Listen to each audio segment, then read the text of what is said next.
c'est la concrétisation de 7 ans de travail. Ce programme a démarré en début 2006, en avril 2006 précisément. Et donc la première phase de ce travail-là, ça a été de définir ce qu'on voulait et ce qu'on voulait faire. Quelle était cette nouvelle gamme.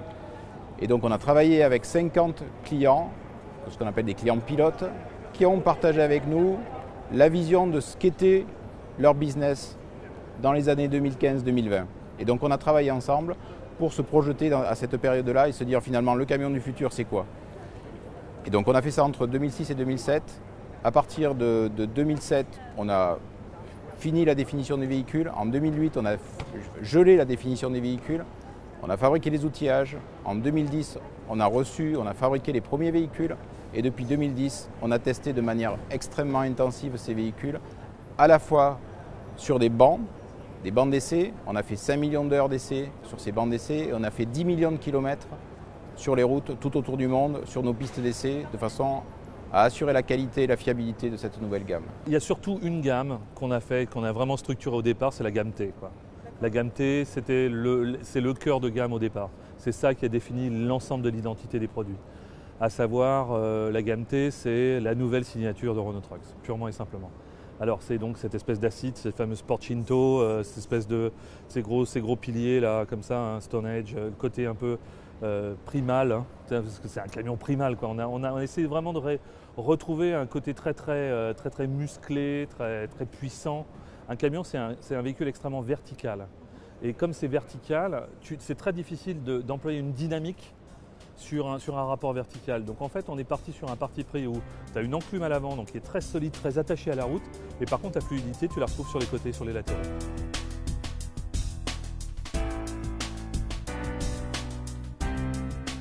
Ce qu'on a fait, nous, c'est l'alliance entre l'efficacité du Premium et le confort du Magnum. Donc on a fait fiabilité, efficacité avec la consommation et confort. Et le confort, du coup, on a beaucoup travaillé l'ergonomie de la planche de bord pour que le chauffeur, il peut même choisir l'emplacement de ses boutons, le chauffeur, sur la planche de bord. Donc toutes les commandes sont très accessibles. C'est un vrai cockpit. Et puis sur la partie arrière, ce qu'on a fait, c'est qu'on a fait une cabine très large, à 2,5 m, 2,5 m. Donc on utilise la totalité du code et ça nous permet d'avoir une couchette qui est très large. Elle est expansible, c'est-à-dire qu'on a une couchette à 800 mm de large, donc c'est très large. On a de grands rangements, on a une couchette supérieure dans laquelle on peut ou dormir ou stocker des choses parce qu'elle est basculable. Donc ça c'est vraiment aussi une innovation. Donc on a à la fois pensé à l'efficacité et au confort du chauffeur pendant son temps de roulage, mais aussi quand il vit dans la cabine le soir et la nuit. Ça c'était vraiment important pour nous.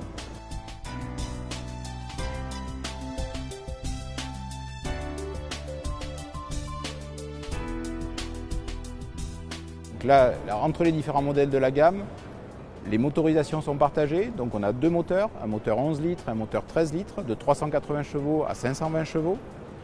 Donc ces deux moteurs-là sont partagés. La base de châssis est partagée entre les différents modèles. Par contre, on a toutes les prestations nécessaires, les renforts nécessaires, les suspensions nécessaires. Par contre, on a plusieurs longueurs, on a plusieurs hauteurs, toutes les cabines ont un tout petit tunnel. Donc ça, c'était vraiment important, de façon à ce que l'espace à bord soit agréable à la fois pour les conducteurs qui utilisent des camions de construction, et c'est important qu'ils aient pas en plein milieu de la cabine un énorme tunnel, donc le tunnel il est tout petit, il fait 20 cm, donc ça c'est pour toute la gamme. On a une version avec plancher plat, comme on avait sur Magnum, donc ça on a vraiment cette diversité-là, et après on a plusieurs hauteurs, donc on a une cabine basse et puis une cabine pleine hauteur aussi. Les gains de construction, ils ont en fait toute la partie basse et le bouclier haute. Comme on a tout dessiné sur des fonctions extrêmement clairement identifiées et qu'on a un élément pour tous les véhicules de construction, on a une barre anti-roulis à l'avant qui est devant tout ce qui est le système de refroidissement. Il a fallu qu'on la mette à l'avant à cause des moteurs Euro 6 qui sont relativement importants. Il a fallu qu'on redessine de toute façon l'ensemble des parties boucliers.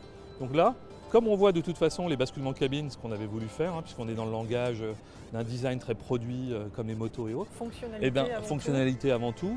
Donc là, on a redessiné donc cette barre anti-roulis, donc ce qui fait qu'on a redessiné un bouclier complètement différent.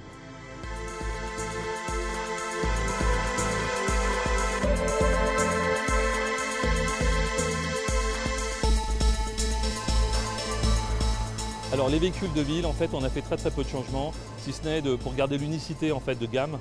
On a refait en fait, le bouclier avant avec des optiques qui sont plus facilement démontables et autres. Et puis on a gardé les clignotants, on a refait des boomerangs sur les latéraux. Mais en fait, on a fait très peu de choses sur la gamme. Mais l'idée, c'était vraiment de garder un esprit d'unicité sur l'ensemble de la gamme. Et quant aux petits véhicules de distribution qu'on a fait avec nos partenaires de chez Nissan, c'est un véhicule qui est très urbain et qui, encore une fois, garde le même type d'esprit.